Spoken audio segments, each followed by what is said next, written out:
In this lecture video, we are going to discuss about the last topic in the third unit, that is identifying critical path and probability. Now let's see the lecture objective. To know the procedure for identifying the critical path in a network diagram. So far we have seen how to develop a network diagram and the rules stipulated for the drawing or constructing the network diagram we have seen. In this particular lecture video, we are going to discuss about the procedure for identifying the critical, how to identify the critical path. And at the end of the lecture, you will be able to identify the critical path in a network diagram of your choice. Now, what is the critical path? Critical path is the sequential activities from start to the end of the project. So, one by one, the activities are going to be completed in the critical path. And the critical path method is based on the mathematical calculations and is used for scheduling project activities. So, this particular critical path method is used for scheduling the project activities based on the mathematical calculations. And this method was first introduced in the year 1950s, and joint venture between the Remington Rand Corporation and DuPont Corporation. Between these two corporations joint venture, this method is being introduced during 1950s. The initial critical path method was used for managing the plant maintenance projects. So basically this critical path method is used for managing the maintenance projects. Although the original method was developed for the construction purpose, so basically this critical path method is used for the construction project, but even then this method can be used for any project where there are independent activities. Of course, now we can see any a project come from any origin or any different domains or any other different industries. So not only the construction industry, but you can apply the project project management application with any other industry as well, for which the critical path method can be applicable. So in the critical path method, the critical activities of a program or a project are identified. Now in this process of critical path method, we are going to identify what are the critical activities that are involved in the project, and these are all the activities that have a direct impact on the implementation of the data of the project. So this what we call the critical activities will have a very direct implication on the overall completion of the project. Now step 1, so how to identify the critical path in the network diagram. So we have seen how to draw a network diagram based on the certain rules and regulations. Now once we draw the critical network diagram, then we need to identify the critical path in the network. So for this there are different steps that are to be followed for identifying the critical path, and the first one is the activity specification. So the step 1 is activity specification. So what are the different activities, and we need to specify that. So for that, what we can do is we can use the work breakdown structure to identify the activities involved in the project. Work breakdown structure, like, so what are different activities that are involved in the project. To identify this, what actually things to be done in the particular project. Say for example, if it is a house construction project, we need to involve different activities like basement construction and then floor construction, and then there are different activities that are involved in the house construction. So these are the ways that we need to differentiate the work for the completion of that particular house construction. So this process is known as the work breakdown structure. And in activity specification, only higher level activities are selected for the critical path. So higher level activities means the very important activities in the overall project. And when detailed activities are used, then the critical path method may become too complex to manage and maintain. So when detailed activities means specifically to a which are there in a one particular activity. So to complete a one particular task, we need to do some kind of activities. And if you separate within the activities in that particular activity, then the overall project will be difficult. So that is why managing and maintaining the complex the what we call in the particular project, to minimize the complexity, so we should not consider all the minimal activities in that particular main activity. So that way we need to do the activity specification, what exactly different activities that are there in a particular project. So that is called a activity specification. And then step 2. Step 2 is the activity sequence establishment. So the name itself indicating we need to establish the sequence between the different activities. So means what activity to be done prior to the one particular other activity. So what should be done first, what should be done with the next. So means in this step the correct activity sequence is to be established. So first of all, in this particular step we need to understand that what is the main sequence of the different activities to be performed in the project will be established, and it takes which should take place before this task happens. So means one particular task, if you originate before that, what task to be completed, and also which task should be completed at the end of the at the same time as this particular task. Means sometimes while doing a one particular task itself, we'll be able to do some other task also subsequently. So that has also to be identified, and which task should happen immediately after this particular task. So what task to be completed before a one particular task that is already been completed. So this way we need to understand the sequence of different activities, means sequence of different activities in this particular, in any one particular project. That is what is step 2. And then step 3. So in the step 3, what we do is network diagram. We will construct the network diagram. Once the activity sequence is completed, correctly identified, the network diagram can be drawn. So we will draw the network diagram as we have seen this particular thing in the previous class. And but for drawing the particular diagram for the project, so we can use manual diagram and manual drawing the particular diagram. Sometimes we can use some softwares also, to computer software to draw the network diagram, like CAD/CAM, such as Primavera. All these kind of softwares that can be used for this kind of drawing network diagrams. And the fourth step is estimates for each activity. So estimates for each activity, this is what another important step in the network diagram. Identifying the critical path. So here this could be the direct input from the work breakdown structure. So estimates for each activity means how much time that is required for completing the activity, that must be estimated. Let's say, for example, we take the example like constructing the house. For constructing the house, basement is the first step. Now in this breakdown, in this project, house construction project, if you take basement is the first activity to be completed, for completing that particular basement construction, how many days it will take? So whether it take 10 days, 20 days, 30 days, how much time will it complete, will it take to complete this?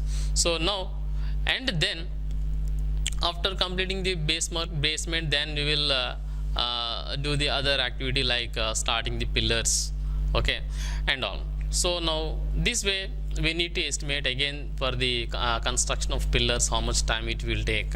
So this way we need to estimate the activities. So this could be direct input from the work breakdown structure based on estimation sheet. So now where definitely in the work breakdown structure itself we will have we will write up all the different activities that are to be performed in a project, and there itself we know what is the estimation for that particular activity in the estimation sheet which is already available. And we can use such information, estimation information, for this particular step in the process. Now we use that, we copy that information and we put it in a systematic order as the estimates for each and every activity in detail. So the input must be taken from the work breakdown structure. And then fifth step, that is identification of critical path. In this particular step we will identify the critical path involved in the network diagram. Now what we will do is, so which is very important step, because once we identify the critical path, so then we will estimate the duration of the project, and based on that we can also try to reduce the cost involved in the project, or we can also try to increase the reduce the what we call time to complete the project, or cost to complete the project. So we can do many of such kind of things. So once we identify the critical path, so that's why for this we need to determine 4 parameters of each activity of the network. So for each and activity of the particular project, we need to estimate these 4 parameters. The first parameter to be estimated for each and every activity here is earliest starting time. What is this earliest starting time? The earliest starting time an activity can start once the previous dependent activities are over. So earliest starting time is nothing but the earliest time an activity can start. So the earliest time an activity can start once the previous activity can be activities are completed or over. So this is what is known as earliest starting time, which is ES. So in the diagram, so we will even detail explain about this particular earliest starting time. The second estimation, a second parameter to be calculated for this purpose is earliest finishing time. So this is known as EF, which is nothing but a earliest starting time plus activity duration, because the activity earliest starting time is nothing but the earliest time an activity can start once the previous dependent activities are over. So that's why we will add the activity duration to this particular ES to get the earliest finishing time, because once we finish this particular activity, how much time is required for this. So which means earliest starting time as well as the duration of that particular activity, the summation will give you this earliest finishing time. And the third one is latest finishing time. So this latest finishing time can be drawn the latest time an activity can finish without delaying the project. So without delay in the project, in what time that we can finish this particular activity. So this is known as latest finishing time, which is indicated with a LF. And then latest starting time. So latest starting time is nothing but latest finishing time minus activity duration. So latest activity from which if you deduct the activity duration, you will get the latest starting time. So remember students, you need to estimate all these 4 to to find the critical path involved in the network diagram. So this is very important for drawing the network, identifying the critical path in the network. So once we identify all these parameters at each and every activity, so then we can find out the critical path by calculating the float. A float time for an activity is the time difference or time between the earliest starting time and the latest finishing time. So the difference between the earliest starting time and the latest finishing time is nothing but a float. So once again I repeat, so the time difference between the earliest starting time and the latest finishing time and the latest starting time, which is nothing but so the difference between earliest starting time ES and the latest starting time, earliest starting time and the latest starting time, which is nothing but a float, and also the difference between the earliest finishing time and latest finishing time, so which is also known as a float. And these floats must be calculated each and every activity. So now this calculation helps us to identify the critical path. So now how to identify the critical path means the critical path is the longest path of the network diagram. So this is what is very important to remember, dear students. So critical path is the longest path of the network diagram. In the entire network diagram, the path which is the longest duration is nothing but a critical path.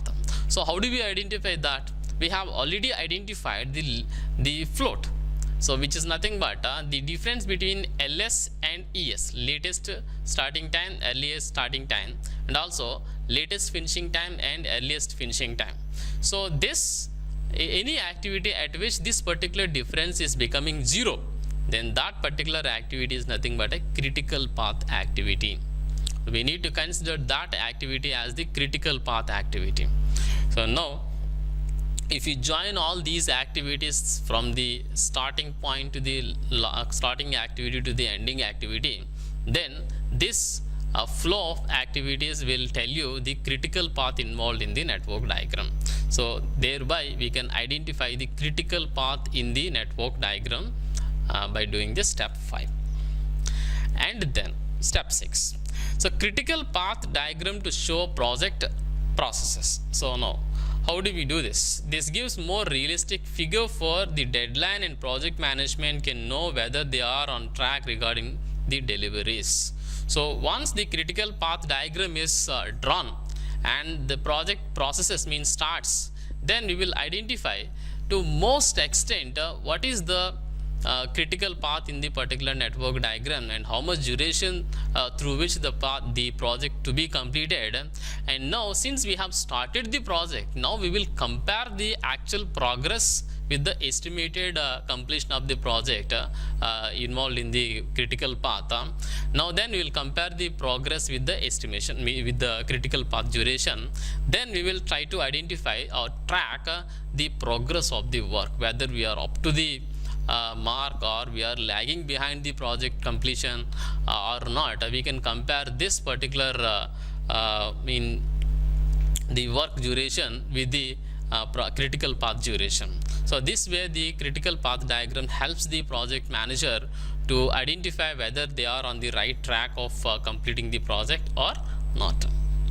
Now let me conclude this particular topic by saying critical path identification is required for any project planning phase. So for any project planning phase, this critical path identification is very important, because this project management the correct the completion date of overall project and flexibility to float activities and helps the project manager to complete the project in time and at the in cost, whatever the thought cost that is involved in the project. Within that budget of the cost, we can complete the project if we make use of this project critical path activity, a critical path method. So a critical path diagram should be constantly updated with actual information when the project processes or progresses in order to refine and activity length, project duration and prediction. So once the project is started, then we try to compare these projects, means whether the project is in up to the mark, whether at what time that we are supposed to complete, whether we are in track to the completion of the project within that particular time frame or not. And in case if any one particular activity get delayed, then we can rectify and try to minimize the time for the forthcoming activities. So in this way we will complete the projects in time by making use of the project management or critical path method. So disclaimer, thank you very much for watching this video.